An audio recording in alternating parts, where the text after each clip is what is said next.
use? The quotient? Low D high minus high D low over? Low square. Yes. So G prime is going to be high, so 2 no, that's the opposite of what I said. So it's low times the derivative of the upper minus high times the derivative of the, I'm doing an extra step just visually, of the lower all over Low square. low squared. Now, you don't have to write that out every time because you're going to be able to do these derivatives really quickly. So what's it going to be? 2 minus x times 12x. 12x minus 6x squared times negative 1 all over. Thank you. Yeah, 2 minus x squared. And the only thing you would do to simplify this is turn it into a plus. That's it. That's the only thing. Stop there. All done. That's fine. If I just ask you for the derivative, you're done at that point. Will you have to do things with the derivative later? Yeah. Yes. And you will have to simplify, you will have to factor, you will have to, look at different things different ways. But for now, just the derivative, there you go. Yeah, we did. Somewhat. Okay, so to do this, to find f prime, we need to find f prime of 7, we need to find f prime. We need to find the actual derivative. Here it is. Ignore everything else for now, okay? Just ignore it. Totally ignore it. So we have to use what rule? We have to use the product rule. That's the derivative of the first times the second plus the derivative of the second times the first. So we're going to do f prime. So it's going to be 3x squared times g of x plus g prime x times what? Cubed. Yeah, exactly. And if we want f prime of negative 7, what do we plug in for x? Yeah. So f prime of negative 7 is going to be 3 times 49 times g of negative 7 plus g prime of negative 7, 243. Negative 3, right? Is that what? No, that's 3. That's wrong. What is it? Is it 243? 7 to the third? Right? No, that's totally wrong. Can you guys help me here? It's 240. It is? 7 times 7 is 49? 343. 343. Thank you. There it is. So now we erase that, and what do we know? They told us the rest of these values. G of negative 7 is right there, and they told us that G prime of negative 7 is right there. So what do? We just plug in values. That's it. Are we going to get bigger things? Sure. So we get 3 times 49 times 2 plus negative 9 times negative 343. Is it going to be huge? Yeah. What's it going to be? Did anybody have it? Anybody? No one? You all have calculators. Instead of sitting there doing that with the answer, where is the derivative of this function positive and where is it negative? So to make that analysis, what do we actually need to find? No, you're really not going to graph this sucker because it's going to be really bumpy and strange. We're going to do this algebraically. The graph could help you to get an idea. That's totally fine, but we're going to do this algebraically. We need to actually find the derivative of f. So we do f prime, and what rule are we going to have to use? The Quotient rule. So it's going to be low d high, which is 1 minus 2x, minus high d low, which is 16x, all over what? Low squared. So we're interested in where this is positive or negative, correct? So what are we really interested in finding out, honestly? Or if we're trying to find out where something is positive or negative, what are the boundaries are going to be to the areas where it's positive or negative, where the function is equal to 0? So we really want to know where this is equal to 0. A fraction is equal to 0 when what is true? When the what? When the numerator is 0, right? If you can't have denominator 0, we don't like that, right? So what are we really only looking at? The numerator. So you're taking this right here, and it looks super complicated, right? I agree with you. It does not look good. And we want to set that equal to 0. At this point, what are we going to have to do? Yeah, we're solving for x, but in order to solve for x, what are we going to have to do first? Multiply, multiply, multiply. There's no cool factorization here. There's nothing cool. So you multiply it out and you get 1 minus 2x plus 8x squared minus 16x cubed minus, and you put this whole thing in parentheses, what? 16x squared minus 16x equals What magically is really awesome to cancel here? There's something that cancels. It's so helpful. This cancels with this.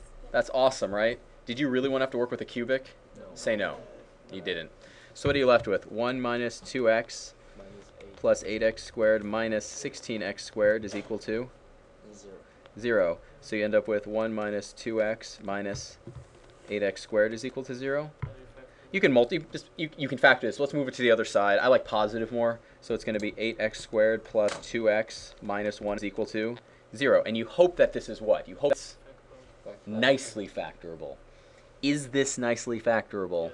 It is nicely factorable. What does it factor into? Negative 4x plus 1. Well, hold on. It's 4x plus what? Plus 1. Plus 1 and 2x minus 1. Does that work? No, I actually think it should be plus and yeah. Negative 4. Yeah, but I moved it to the other side. Is that correct? Yes, it is. Okay, that is correct. So what does x have to be, therefore? X is equal to 1/4 or what? Negative 1/2. So that makes the derivative 0. Those two values make the derivative 0. Is the derivative 0 anywhere else? No. Those are the only two x values where the derivative is 0. So let's look at a number line. Negative 1/2 and 1/4. Those are x values. Remember, what's our goal? We're trying to find out where the derivative is positive and where it's negative. Well, at negative 1/2, what's the derivative equal to? 0. What's it equal to here? 0. It's 0 in both places. There are now 3 regions here. We have the first region, we'll call it the green region. We have the yellow region, and we have the purple region. I don't really have a good orange. Here's the thing. Can the derivative be 0 anywhere else? No. Is it possible for any of those colors to be both positive and negative in places? No. Because if one of those regions switches from positive to negative, what does it mean about the derivative in that region? It would have to be 0 somewhere, right? So the entirety of each of these regions, each region is either all positive or all negative. So how many values do we have to test for each region? 1. Just one. Just test one. What's the easiest value we can test? 0. Yeah, what's between these two? 0. 0. 0 is a really great number. Remember, we're testing the derivative, right? And this looks pretty nasty. Unfortunately, that's just the case sometimes. Hold on a sec. Oh, what can you tell me about the denominator? It's always going to be what? Squared, yes. Positive, therefore. Any number you plug in, it's going to make the denominator positive, right? So what's the only thing that's going to affect the positivity or negativity? The numerator, right? If the numerator is negative, the whole thing is negative. If the numerator is positive, the whole thing is positive. So let's plug in 0. If we plug in 0 into this, let's think about it. You end up with, so if we plug in 0, what do you end up with? 1 times 1, you get 0 and 0. So 1 times 1, it's going to be? 1. It's going to be positive, right? Do you agree? What's an easy number to plug in over here? 1. Plug in 1, right? Let's plug in 1. What do we get? 9, negative 1. We're multiplying, right?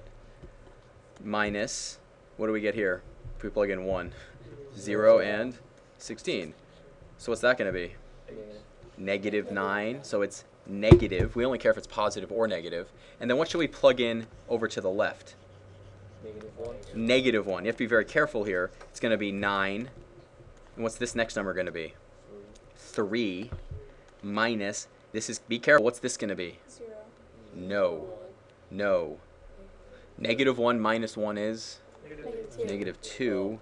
Negative 16, right? So what's that going to be? That's going to be 27 minus 32, which is less than 0. So this is also negative. So given that graph right there, can someone tell me where is it increasing? Where is it increasing? In the middle, yeah. 2. That's not a point. This is an interval, everybody. That's an interval. No, if we had the brackets, it would include negative 1/2. Is it increasing at negative 1/2? No. What's the derivative there? 0. 0. If we are decreasing, where's that going to be? 2 places. What? Green. Yep, green and purple, yeah. And like this, and union, because it's 2 places. You can put a comma, that's fine. 1/4 all the way to, but not infinity. There are your 2 answers. This is a tricky problem. This is tricky. Finding where a function increases and decreases, you're going to do that a lot. Find the slope, we're going to need to find the... Derivative. So we have to use which rule on this?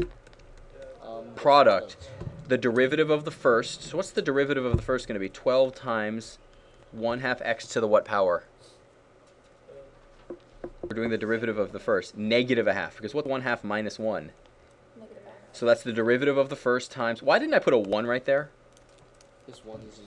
The derivative of 1 is 0. Times the second plus the first times the derivative. What's the derivative of this one? Close. Negative. Negative 2x. That right there is the derivative. We need the slope, so what do we plug in? What do we plug in? Plug in 9. 9. This is the derivative in terms of x, so we plug in an x value. We plug in 9. F prime of 9 is going to be 12. We can make it 6, right? Because it's 12 times half. 6 times 9 to the what power? Negative a half. 4 minus 81 plus 37 times negative 18. What's 9 to the negative a half? That's 1 over what? 1 over root 9. 1 over root 9, which is 1 over... What's 1/3 of 6? 2. So it's 2 times negative 77 plus... Or minus, sorry. Minus what? Minus 37 times 18. Now this is why you need a calculator. What do you get? Negative 820. Negative 820. This is the slope. This is the point. So what do you get? Y plus 2,849 equals negative 820 times x minus 9. done. That's it. Are the numbers big? Yes. They're just going to be big. They're just going to be big. There's no way around it. What about, for example, what about this function right here? H of x is equal to the square root of x squared plus 1. We don't have any way to attack that. We do not have any way to attack that. You need a new rule. We're not going to prove it in this class. You can look it up in your book, but we're learning something called the chain rule, and this is how the chain rule works. The chain rule works. You really need to pay attention to this, kids. You can just watch. You don't need to write anything down for now. If you have f of g of x, that means g of x is being plugged into the function f, and you are taking the derivative of that, that is equal to the derivative of the outside evaluated at the inside times the derivative of the inside. What does this mean? Is it actually super hard? It is super, super easy. Super easy. How this works is the following. You see h of x here? I see two functions there. Can you tell me what the two functions are? Someone raise their hand and tell me what the two functions are. Tegan, what's the first function? X squared plus square root of 1. No, you can't separate it like that. What do you see? Negative x squared plus, or negative square root of x1. Okay, you're not adding any signs in. There are two functions that when you put them together form this function. There are two operators there. What's one of them? Dawan. X squared plus 1. X squared plus 1 is one of the functions. What's the other function going to be? The square root of x. Correct. If f of x was equal to the square root of x and g of x was equal to x squared plus 1, what is f of g of x? Square root of g of x, which is the square root of... So, do you see the two functions now? You're plugging x squared plus 1 into the square root function. So what does this rule help us do? This rule says if we want to do the derivative, of this, we do the derivative of the outer function. In this case, what is the outer function? F of x. Square root of x is the outer function. What's the inner function? X squared plus 1. So this says we do the derivative of the outer function. What is the derivative? What is f prime? What is f prime? 1/2 to the negative 1/2. This rule says we do the derivative, but what do we plug in? X squared plus 1. X squared plus 1. So f prime of g of x is equal to 1/2 x squared plus 1 to the negative 1/2, right? But what does it say you have to multiply by on the outside? What do you have to kick out? Multiply by the derivative of the inside. What's the derivative of g in this case? What is it? 2x. It's just 2x. So what's the final answer going to be? If you take the derivative of this, the final answer is going to be, we called it h, right? Did I call it h? Yeah. It's h prime of x is going to be 1/2 x squared plus 1 to the negative 1/2 times what? 2x. 2x. Done. You can simplify that, but you are done. We're going to do lots of examples of this. So remember, it's the derivative of the outer function evaluated at the inner function times the derivative of the inner function. So let's say I gave you this one. J of x is equal to x squared plus 1 to the 10th. If you didn't have the chain rule, what would you have to do to differentiate that? You'd have to open it up, meaning to multiply it. Would you want to multiply that out? No. No. You actually have Pascal's triangle. There's quicker ways to do that, but is it going to take a while no matter what? Yeah. Yes. Instead, can you tell me what the outer function is? Yes. X to the 10th. What's the inner function? X X squared plus 1. J prime is therefore, you drop the 10 to the front, it's the derivative, right? And you keep the same thing in the middle, but then what do you multiply on the outside? The derivative of the inside, which is 2x. Done. You're done. There's nothing else to do. Did we have to do some huge multiplication there? No, we didn't. What about this one? Let's do k of x is equal to, how about this? 2/3 x cubed plus x squared to the 7th. Does someone want to tell me what k prime is? What do you drop down to the front?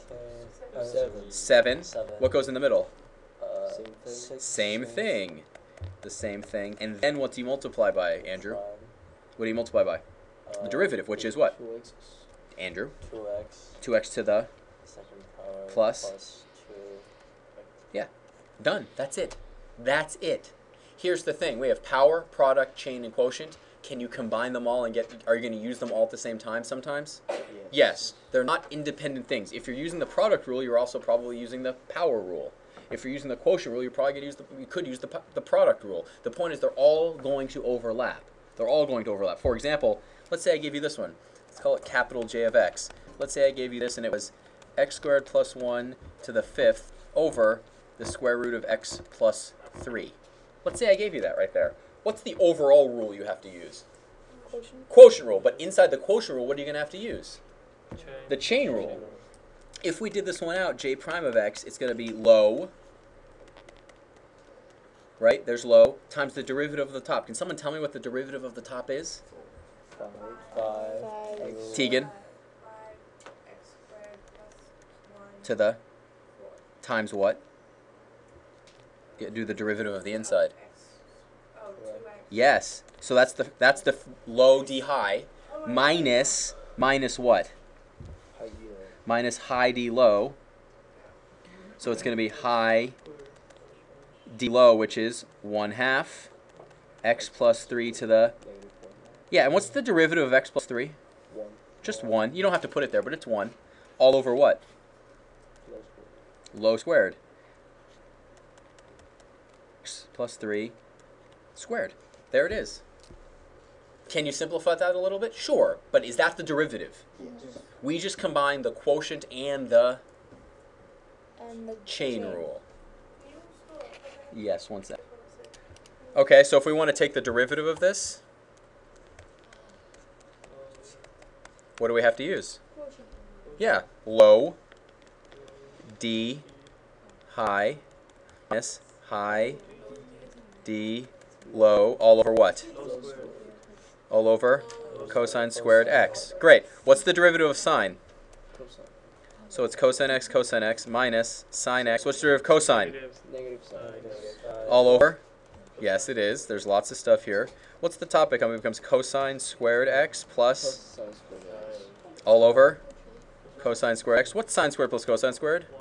1. So that's 1 over cosine squared x, which is 1 over cosine times 1 over cosine, which is secant squared x. You just proved, everybody, you just proved that the derivative of tangent is secant squared x. You have to memorize the trig derivatives. There are 6 of them. You have to memorize them. And in a few weeks, you're going to also have to memorize the 6 derivatives of the... Begins with an I. Inverse trig functions. There are 6 trig functions, and there are 6 inverse trig functions. Here's some memorization you have to do, and you have no right whatsoever to complain, because let's think of any other class you've ever been in your entire life. Let's think of a language class or a history class. Is there a certain degree of memorization? Yes. Essentially, I'm telling you that there are 12 things you must memorize. Are you going to have to derive this every time you want to use the derivative of tangent? No. You just need to know that the derivative of tangent is secant squared. Correct.